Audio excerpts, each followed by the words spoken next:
días, yo estoy muy contenta de estar con ustedes porque me informaron de dónde vienen y esa es la razón de ser de lo que yo estoy haciendo.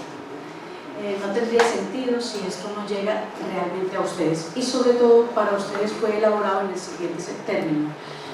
Yo sé que lo que ustedes... ¿Cómo? ¿Qué? Me presento. Bueno, mucho gusto, yo soy Timisaí Monsalve, yo soy profesora investigadora del Departamento de Antropología de la Universidad de Antioquia. Yo trabajo en un tema que es complejo pero muy interesante, se llama Crímenes de lesa humanidad. Voy a hablar hoy del tema fundamental de qué es lo que sucede en el campo.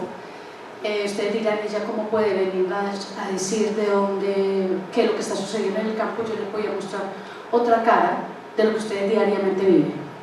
Otra cara significa solamente una parte complementaria de cómo son los procesos de planes realmente que se elaboran a largo plazo.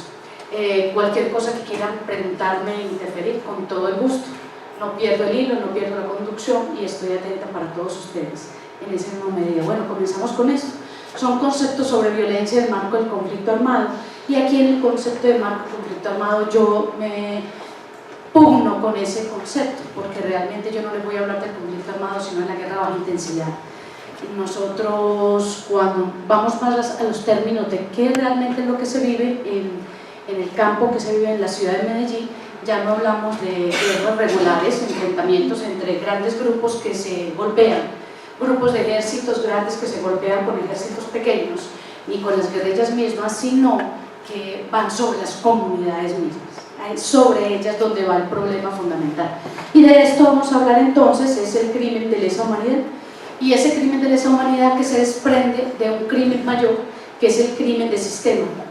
La criminalidad de sistema es el proceso donde nace la criminalidad del hecho societal, o sea, la misma sociedad. Y pareciera ser que estamos muy lejanos a donde se montó por primera vez el análisis. La jurisprudencia internacional lo hizo, o sea, los investigadores y abogados comenzaron a hacer los primeros análisis por los problemas que sucedieron en Nuremberg, la Corte Penal Internacional de Yugoslavia. Y entonces, claro, cuando nosotros hablamos de Yugoslavia podemos empezar a pensar de que es un pedacito, un trocito del mundo donde no se dividieron en el momento de las guerras con Rusia realmente. Y de ese punto se desprende un tipo de criminalidad mayor, donde el Estado puede ser por acción o omisión, hace parte de ese proceso. Y ahí es donde nosotros comenzamos a entender por qué se requiere una organización para ser perpetrados ese tipo de delitos. O sea, no es que una personita, dos personas, tres que vinieron, cinco que vinieron armados fueron los únicos que se perpetran, sino que de una u otra forma como participan posiblemente elementos del Estado en esa misma situación. División del trabajo significa que hay gente que planifica y hay gente que ejecuta, y todo lo que significa la responsabilidad a partir de eso. Hensel efectivamente empezó y caracterizó ese tipo de criminalidad como criminalidad fortalecida por el Estado o por omisión del Estado. Y yo, ¿por qué empecé a trabajar ese tema? Por una cosa muy simple. Yo escuché una vez, yo vivía en México en el 1994 y escuché, perdón, 95, y escuché que una entrevista que hicieron a unas personas del Chocó, ellos estaban diciendo que se habían llevado a la fuerza pública, estaban reclamando que volviera el ejército y la policía, o sea, estaban reclamando las fuerzas del Estado, las fuerzas se habían ido y posteriormente entró la guerrilla. Y después entró el ejército y después entraron los paramilitares y todos eran simpatizantes de la guerrilla y después todos eran simpatizantes y quedaron todas las comunidades. Y dije, ¿esto qué pasó? Esto es una cosa muy rara. Entonces yo empecé a estudiar esa cosa tan extraña. Esto es realmente un asunto donde nosotros empezamos a ver que cuando hablamos de 1805 masacres, están diciendo 1805, 95 masacres, están hablando, no sabemos ya cuántos desaparecidos en el país, ni cuántas ejecuciones extrajudiciales, ejecuciones extrajudiciales como les denominan. Nosotros ya no tenemos claridad de qué es lo que está sucediendo. Lo que sí hay en el centro es que aquí hay una problemática muy compleja y que ya lo dijo el Grupo de Memoria Histórica en el último informe. El último informe dijo claramente que era la población civil fundamentalmente la más afectada y sobre ella había ido la guerra. Entonces también nosotros tenemos que empezar a preguntar ¿qué significa eso de que vaya sobre la población civil? El tipo de criminalidad que se elabora en el crimen de sistema y el crimen que se deriva de esa criminalidad, hay un tipo de delito que se llama crímenes de lesa humanidad. tiene dos características: sistematicidad y generalidad. Sistematicidad significa la capacidad de organización, que hay un gran, como dijéramos, una gran macroestructura que se organiza, hay unos planificadores, hay otros ejecutores. A ustedes en las comunidades les tocan solamente las caras inmediatas, pero esas no tenemos claridad de cuáles son y cuál es la pirámide realmente que hay detrás. Lo que está claro es que además, para que se cometa ese tipo de delitos, necesita que vaya sobre una gran cantidad de individuos. Pero aquí hay un cuestionamiento que nosotros hacemos a veces a los que trabajan en estos términos. Es que la cantidad de delitos no significa que mate a muchos, sino con que mate un chamán, con que mate un indígena, una persona representativa de la comunidad, ya es suficiente para que toda la población, para que se vea afectada una gran cantidad de personas. Entonces, sistematicidad y generalidad, una capacidad organizativa más una gran influencia del tipo de esta criminalidad es importante para poder caracterizar un crimen de lesa humanidad. Voy a poner unos términos y ahora me centro más de pronto en lo que sucede con Colombia. En términos de sistematicidad y generalidad hay un elemento que era importantísimo y que elabora Liñán en un documento importante sobre crímenes de lesa humanidad y tiene que ver sobre el hecho societal y el ámbito social donde se afecta, quiere decir sobre la población civil. Y ese es el centro. Ese es el centro del crimen de lesa humanidad, y que haya una intención de afectar la población. El asunto de la intención es que no es tan sencillo definirlo, porque la intención se puede definir de la política del grupo, de por qué razón en unos lugares se cometen masacres, por qué razón en otros son homicidios selectivos, por qué razón en otros lugares son desapariciones forzadas, y por qué hay unas zonas, por ejemplo, como en los Montes de Marías, que fueron ejecutadas 23 masacres. La masacre tiene la capacidad de ser lo más exuberante en la exposición de la violencia, y la pregunta es ¿por qué? ¿Por qué los Montes de Marías con 23 masacres? ¿Por qué Chocó? Entonces todos nos argumentarán los múltiples elementos, por ejemplo, de que simple y sencillamente lo que tenemos de la gran exuberancia de la flora, la fauna, mejor dicho, geoestratégicamente es importantísimo. Pero yo creo que si nosotros trascendemos en eso, lo que nos vamos a encontrar es que la intencionalidad tiene que ver directamente con la política del grupo, de cómo lleva a cabo el ataque, que no es una violencia espontánea, que inicialmente las comunidades creen que es una violencia espontánea, pero que no es espontánea, viene con un proceso de planificación mucho más elaborado y se puede definir a partir de un patrón, que significa una regularidad. Esa regularidad no va a ser expuesta de manera inmediata, por lo tanto lo que nos toca es definir esa regularidad. Esa regularidad tiene que ser expuesta a partir de una exposición mucho más investigativa. Ya no es tan empírica, no la podemos ver de manera inmediata, sino que ella va a aparecer en la medida en que podamos entender y comprender realmente qué es lo que está sucediendo en a partir de un proceso de investigación. El elemento central del crimen de lesa humanidad, como en el crimen de sistema, es que va sobre la población civil. Eso es básico, y la pregunta es ¿por qué sobre la población civil?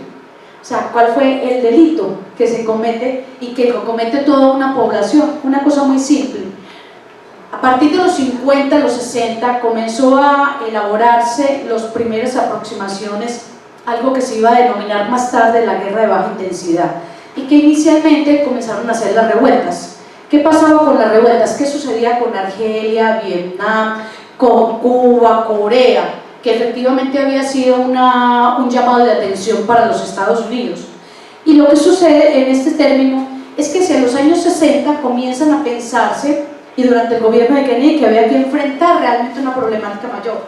Y esa problemática de las revueltas, o sea, que en el centro de todo el problema de las guerras, de las nuevas guerras que iban a elaborar, ya no iban a suceder como sucedían en las guerras anteriores, dos grandes grupos que se enfrentaban, sino que efectivamente en el centro estaba la población civil, porque al igual que lo decían las consignas maoístas, el guerrillero, la población es el agua, y en última instancia el pez debe moverse dentro del agua, y que en última instancia era la población la que iba a acoger ese grupo de individuos. La pregunta era ¿por qué?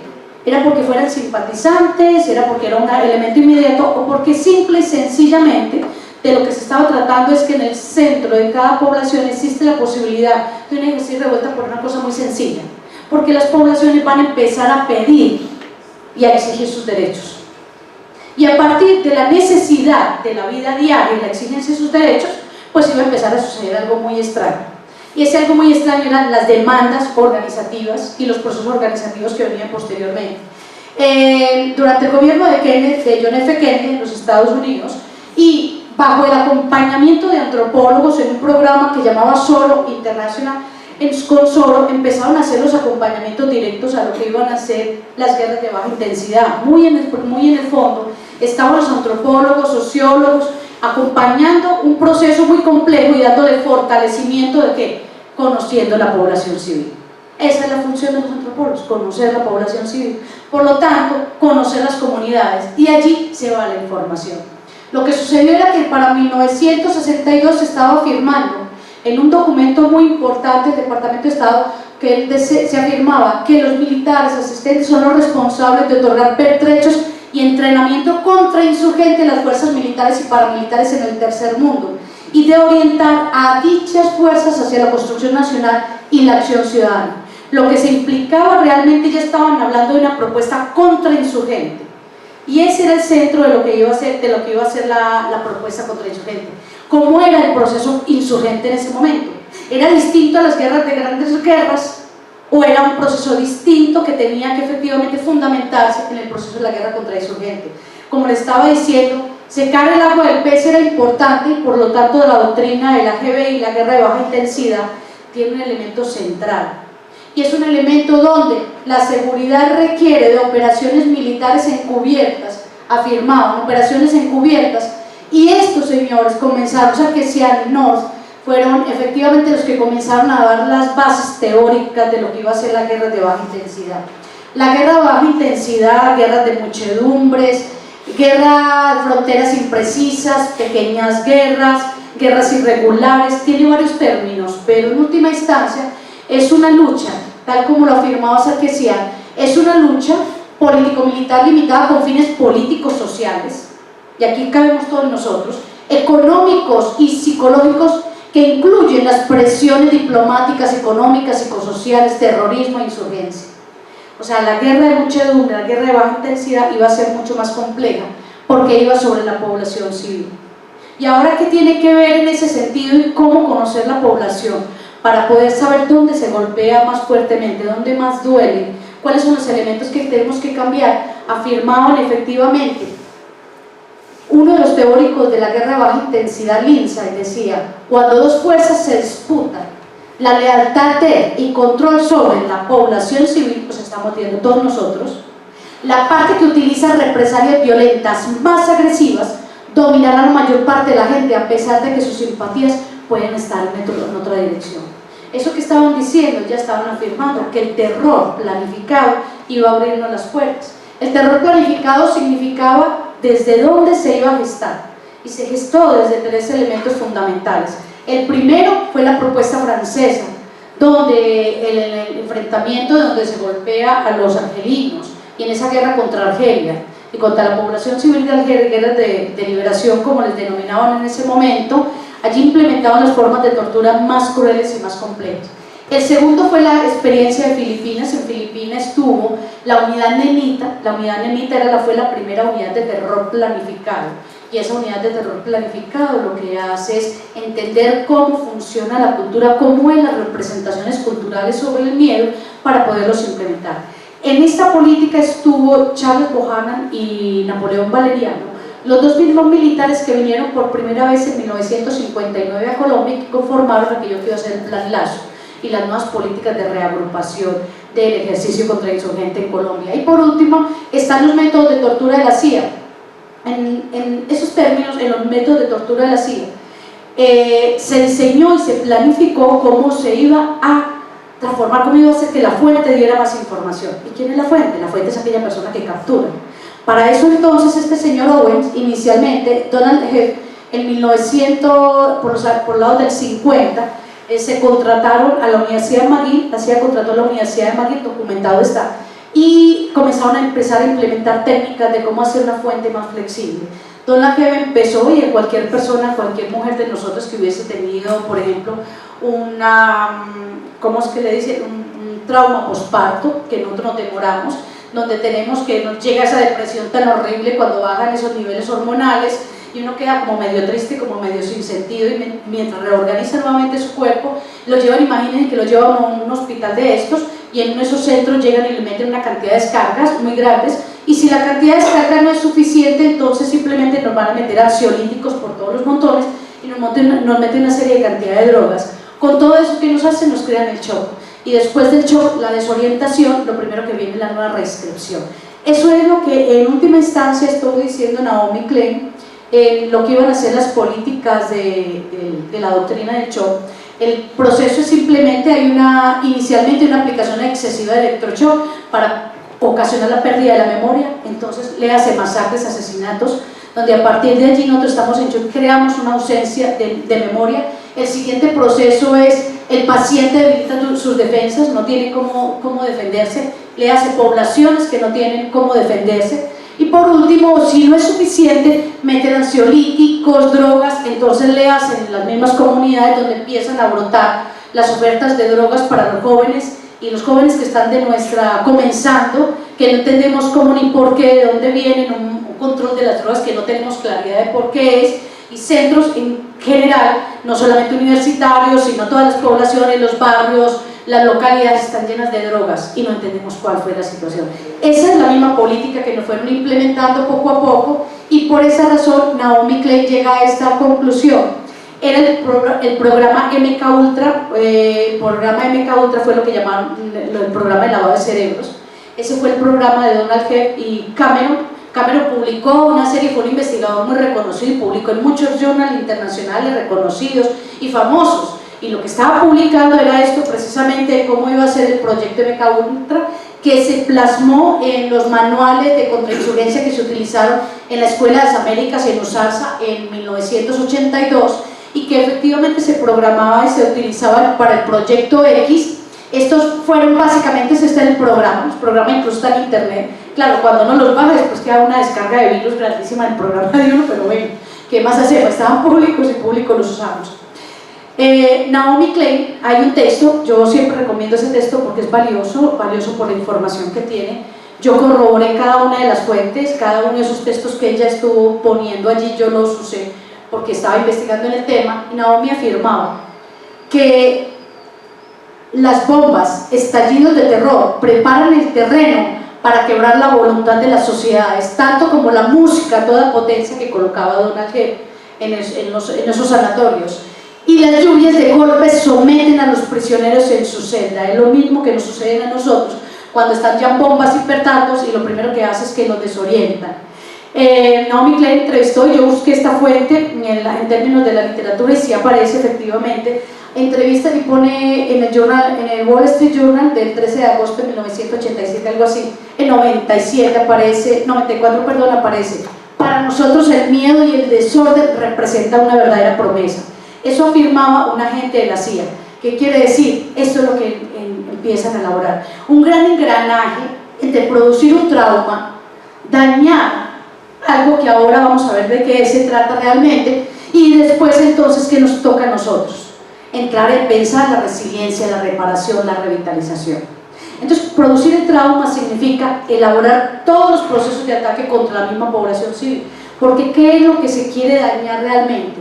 Para nosotros no es suficiente cuando nos dicen, y es un problema grande para los investigadores, porque hay dos horizontes que interpretar. Uno más profundo, que es hacia dónde va el daño realmente de la comisión de este tipo de delitos y este tipo de ataques sobre la población civil, sobre qué va realmente. Y resulta que lo primero que aparece para nosotros son, claro, las mujeres violentadas sexualmente en todos los términos en el marco del conflicto, de la guerra, los homicidios, las desapariciones. Eso es lo fenomenológico, es lo que nosotros vemos, pero si nosotros trascendemos el nivel de la interpretación, no significa que sea menor. Nos decía Zizek en el 2002, hay que trascenderlo para poder interpretar de qué se trata realmente, o sea, cuál es el objetivo profundo que está en ese intermedio. ¿Qué quiere decir? Uno vive la violencia en todos los términos, y más allá de eso que está viviendo, ¿para dónde van? Nunca nos puede ser suficiente el que tengamos claridad de qué fue lo que pasó, sino además para dónde van realmente, y no a corto plazo, a largo plazo, porque es lo que podemos entender ¿Por qué ciertas zonas tienen una violencia exacerbada en determinado momento y de pronto porque se van calmando, dejan unas zonas tranquilas y se van para otras zonas? Porque hay zonas, por ejemplo, donde es imposible habitar por la violencia que se tiene y el descontrol, que ahora vamos a ver hacia dónde va ese descontrol realmente.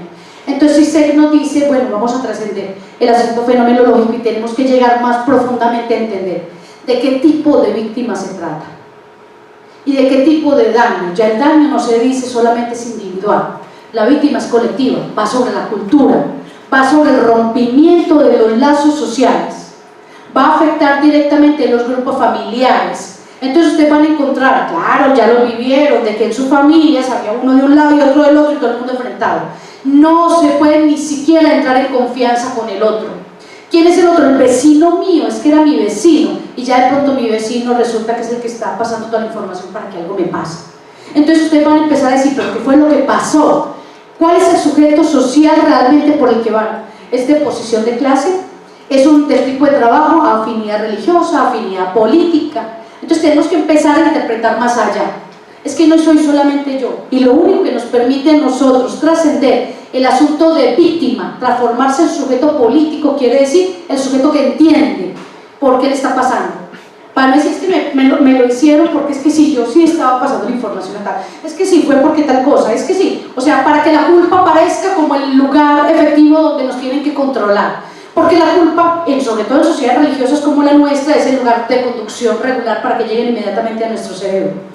La culpa es que sí sería porque yo hice esta publicación, sería porque ya hice tal cosa, sería porque tal elemento. No, trascendamos en eso y miremos en términos de la identidad incluso sociocultural, de qué prácticas socioculturales, qué es lo que quieren representar a través de esa violencia, porque esas formas de exacerbación de la violencia y exposición de manera más abrupta, ¿qué es lo que se pretende develar efectivamente a partir de eso? Nosotros afirmamos en un documento en el 2011, mi colega Juliana Isaza y yo, afirmamos que no era suficiente, que muchas veces este tipo de criminalidad podía haberse separado, pero que lo que nos tocaba a nosotros los investigadores era trascender en esa investigación para poder entender el perfil social realmente, que no es el perfil social de la víctima, que no es algo al azar, que no fue algo que le sucedió a la señora o al señor o al hijo mío, sino qué es realmente lo que está en el trasfondo de todo ese proceso. Y qué es lo que está en el trasfondo de todo ese proceso para poder llegar a actuar sobre esa violencia es el conocimiento de la cultura. Nos conocen y dicen sobre qué punto va a ser más efectivo golpearnos. Entonces, claro, como en la India, para no repetir en las palabras aquí, como en la India sabían que el lugar fundamental era manchar las sociedades y manchar los grupos, manchar las familias abusando sexualmente de las jóvenes, porque eso implicaba que inmediatamente la familia que estaba alrededor la iba a separar. Pues entonces nosotros ya podemos ir pensando que un buen proceso de reparación es pensar en los lazos que tienen que unir. Si nosotros mismos conocemos nuestra cultura, ¿qué es lo que realmente nos agrupa? ¿Qué es lo que nos da identidad? ¿Qué es lo que, por qué, y voy a decir una palabra parecida, por qué han golpeado tanto la música en la Comuna 3? ¿Por qué los grupos de jóvenes en la Comuna 3? ¿Por qué en ciertas zonas golpean sobre aquellos que son los músicos, los líderes sociales que van directamente y aglutinan y permiten que se genere un proceso de identidad y de reagrupación? Lo primero entonces es que conozcan la cultura. Y después de conocer la cultura, el conocimiento de la sociedad. Por lo tanto, ese proceso de conocimiento para investigar el daño, que es el nodo central, entender el daño significa entender qué fue lo que pasó y por qué nos están golpeando la cultura en ese sentido. El trauma colectivo es un producto disfuncional, así se define, producto disfuncional, adverso y nocivo en el ámbito social. ¿Qué significa el trauma colectivo? Lo vivimos todo y no sabemos cómo. El trauma colectivo se refleja ¿en qué? En la desagregación de los individuos, en la falta de agrupación. Nosotros ya no tenemos un vecino, ya no tenemos la gente alrededor nuestro, ya no podemos contar ni siquiera para las crisis económicas ni para los momentos sociales más complejos. Hay ruptura al interior del grupo, hay desplazamiento, y desplazamiento significa que la gente se tenga que ir, y hay desorganización. Entonces aparecen los actos delictivos más extraños, los abusos sexuales más extraños. Alguien me estaba diciendo que había un problema importantísimo en Chigorodó, tan complejo de que 4 eran abusados sexualmente y casi llevaban el reporte, entre 3 y 4 niños eran abusados diariamente. Hicimos la cuenta, entonces estamos hablando de 1000 y tantos niños y un conflicto social que se está desbordando, porque esa desorientación y ese desorden, si la cultura efectivamente mostraba otras formas y otros procesos, el trauma efectivamente es una elaboración mucho más arriba. Entonces nosotros no podemos entender porque no va a emerger de manera inmediata.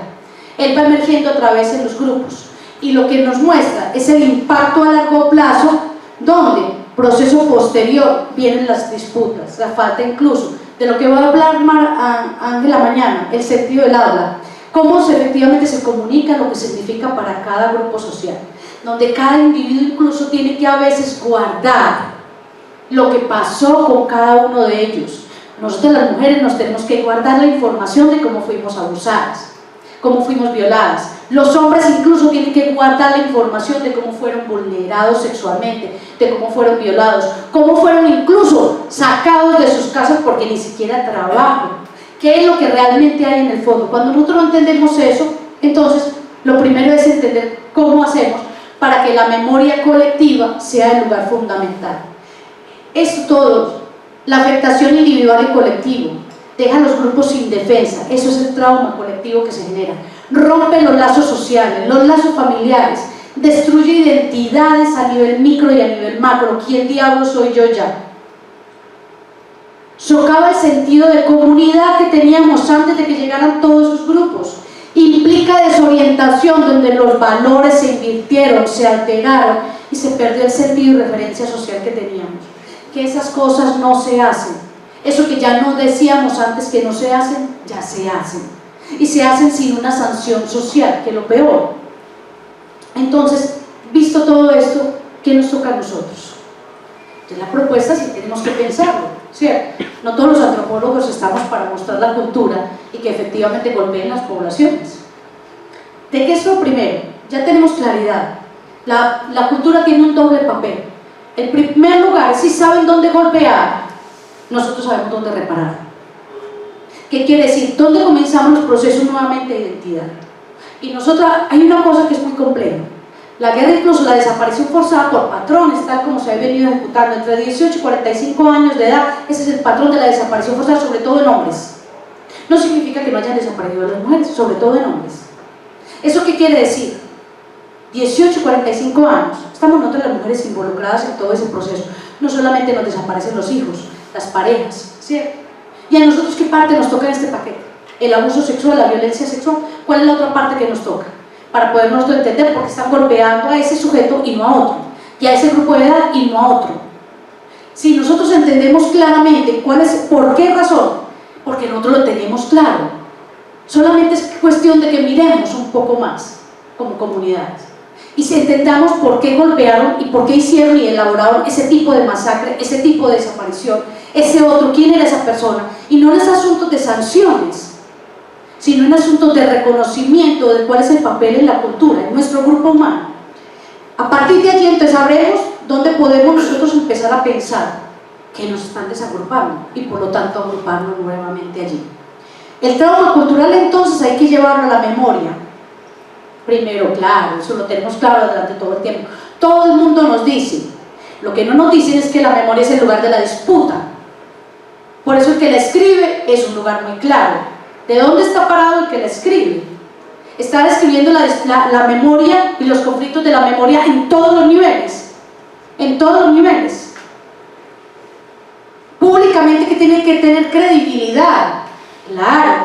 Que el primer lugar es que tenemos que creerle al otro cuando nos dice que algo le pasó. Pero nosotros comenzamos con la duda. Y entonces el primer lugar de la duda es, ¿quién sabe? ¿Por qué se lo hicieron? Y nos tocan con ese nivel de la desconfianza. Entonces nos rompieron y ya después no tenemos forma. Vamos a creer. El grupo de abogados, claro, eso en algún momento tendrá que llegar a un estado nacional, internacional, y nosotros tenemos que contar, porque qué tal que nos quedemos con esa información guardada en la comunidad. Evocar un suceso o situación, claro, va a estar cargado de afectación y nosotros lo tenemos que tener claro, nos preparamos para esa afectación. Representado indeleblemente en la memoria y considerado como una amenaza para la sociedad. nosotros debemos de considerar que cada cosa que nos sucedió fue amenazante y acabó con nuestro grupo, independiente que quieran romperlo por dentro. El trauma colectivo entonces tiene que ser mediado, y lo va a ser mediado, y allí nosotros también vamos a estar atentos sobre qué fue lo que comunicaron los medios de comunicación, qué fue lo que dijeron, cuál era la intencionalidad de esa comunicación. Los periódicos, la radio y la televisión van a construir una memoria colectiva, o nosotros también como parte de la comunidad vamos a tener claridad de cómo construir nuestra memoria y pasarle la información por dónde llegaron, cómo comenzó, cómo empiezan incluso las ofertas, cómo se da ese proceso hasta el lugar donde, cómo se representa. Esos elementos son fundamentales para decir así sé, y me quedó aquí muy clarito, lamento mucho, es que no tenía claridad cómo iba a ser pensé que iba a ser más oscuro. La naturaleza del dolor hay que caracterizarlo, qué fue lo que pasó realmente, y hacemos catarsis, porque posterior a la catarsis, posterior a que se comunica, eso es como en el psicoanálisis y como en las terapias, mientras más se habla de él, más se va elaborando y más se va pudiendo salir del dolor para comunicarle realmente lo que pasó. Lo segundo, la naturaleza de la víctima. Efectivamente, ¿qué grupos de personas fueron los afectados? Caracterizar ese grupo de personas. Ustedes pueden empezar a llevar sus diarios de memoria, sus diarios guardados bajo la cobijita, bajo algún lugar donde empiecen a contar cómo fue, que solo ustedes lo van a saber. Además, atribución de responsabilidades. Estos ya son asuntos jurídicos que ustedes empiezan a reclamar. ¿Y quién es la audiencia? ¿Sobre quién va esa información? ¿A quién le contamos lo que realmente pasó? Y aquí es el gran papel de los intelectuales, cuando comunican realmente, y en lugar de la terminología, donde empieza a encontrar realmente la articulación entre los diferentes conceptos que tiene la gente, significados y representaciones. El cuerpo, donde fue partido el cuerpo, donde comienza ese proceso de fraccionamiento, qué palabras dijeron perpetradores, cuáles fueron las palabras de los perpetradores y cuáles son las palabras de las víctimas. Estoy hablando de todos aquellos que percibieron.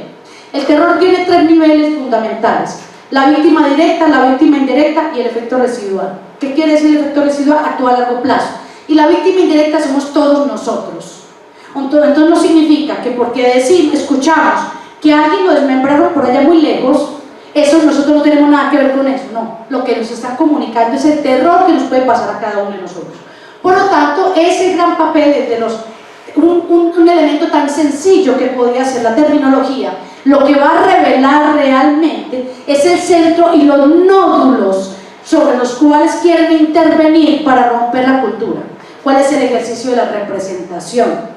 Como alguien que dijera una vez, recuerdo muy bien, y yo sé que nos va a tocar a todos, pero me dijo una mujer que trabajaba conmigo y me dijo, es que mi pelo es lo más importante, y mis trenzas, era una afro así, grandísima, alta, cuerpadota. ¿Qué me estaba diciendo? Que cuando llegan a ciertos lugares y les quitan el pelo, es el lugar fundamental donde quieren golpear. ¿Me hago entender? Que el lugar de mi cabeza es el lugar de la representación más importante de mi cuerpo, donde está mi pelo, que está dándome la identidad. Esos elementos son las cosas para nosotros. El color, si nosotros sabemos claridad, el color, el que estemos brillantes, esos son elementos de identidad. ¿Cuáles son los lugares que quiere golpear la violencia?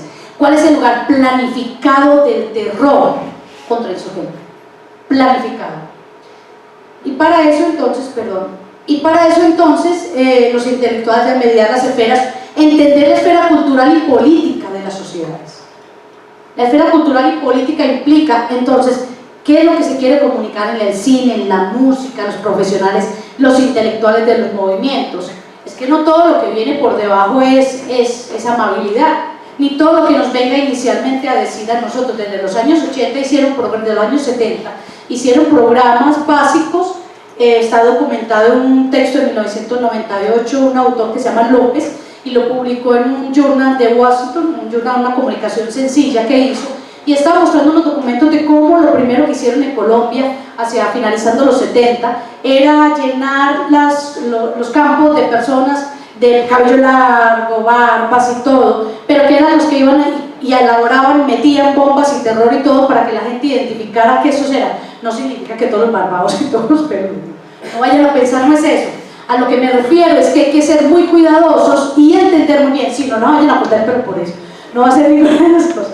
Lo que nos estaba señalando es que nos pueden buscar cuáles son los elementos efectivamente que son símbolos de los intelectuales de los movimientos y a partir de allí actuar sobre esas mismas representaciones para que nosotros no pasemos por el filtro de la información que nos están otorgando. Entonces es importante que el proceso pretende reconstruir o reconfigurar la identidad colectiva, ese es el elemento central. ¿Para qué?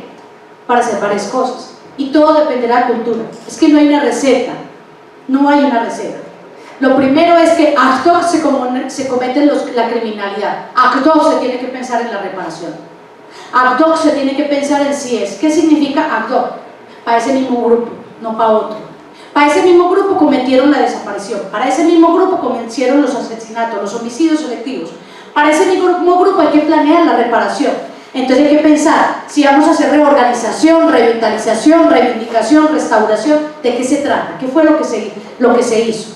Pues en África, en algunas comunidades entre los Hutus y los Tutsis, lo que utilizaron fue el ritual de Gakaka. Gakaka, lo que era un tribunal, aprovecharon el tribunal cultural para poderlo sacar. En otros lugares utilizaron las mujeres, y eran las mujeres las que salían a hacer los procesos de reagrupación. Incluso las mujeres más adultas. ¿Por qué eran las mujeres más adultas? Porque tenían la representación en el imaginario colectivo que eran las mujeres. Eran las madres en el proceso de representación. Eso es que es lo que nosotros tenemos que buscar efectivamente para que la identidad primaria del grupo sea la que se actúe. No vamos a implementar programas sobre la nada. O tenemos que tener la carretera, o tenemos que restaurar básicamente la escuela.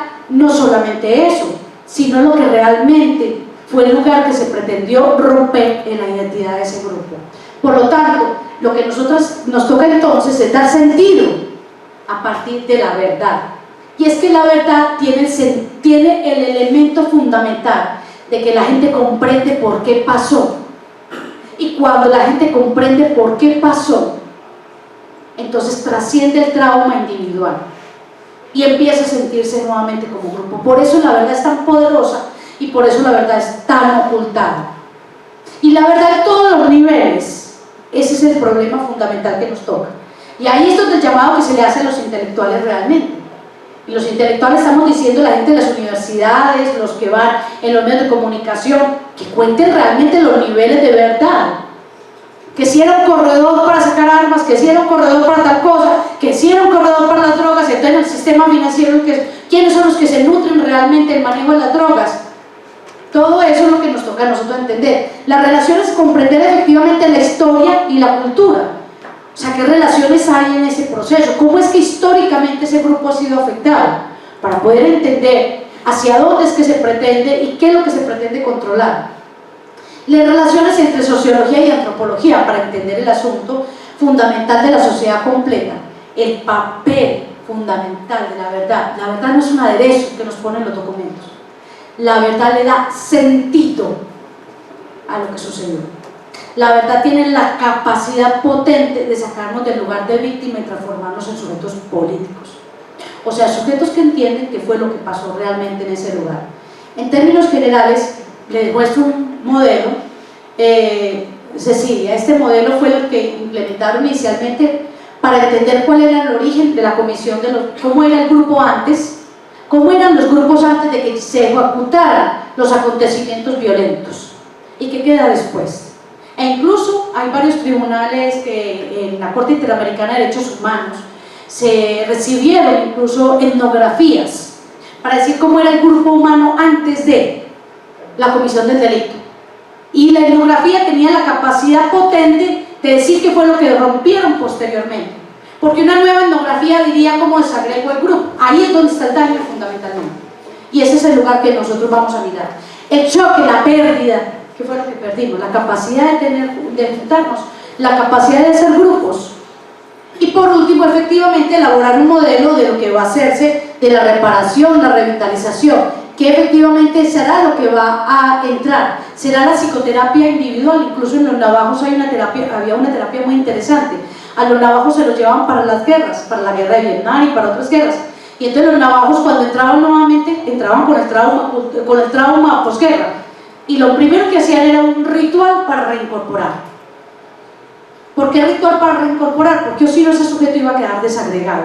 El grupo entero hacía un ritual, y ese ritual de agregación nuevamente, o sea, de nuevamente incorporar a la cultura era importante, para que ese sujeto no quedara como un lugar díscolo fuera del grupo, que deteriorara el grupo. Entonces, cada cultura efectivamente tendrá que mirarse si de lo que se trata efectivamente, por ejemplo, hay que hacer de una u otra manera algún tipo de reelaboración para que la cultura sea nuevamente restaurada.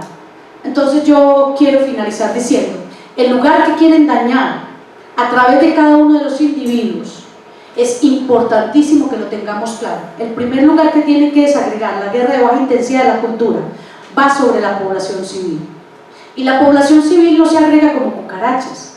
Las poblaciones civiles se agregan como sobre culturas y sociedades. Y la cultura es eso que nosotros nos movemos diariamente, no es lo que está en los medios de comunicación, no es lo que está en los teatros, es lo que somos diariamente. Y esos lugares de agregación son los que sobre los que tenemos nosotros que hablar, para saber nuevamente qué es lo que hay que volver sobre ella para volverla a revitalizar. Eso es en términos generales lo que quería compartirles el día de hoy.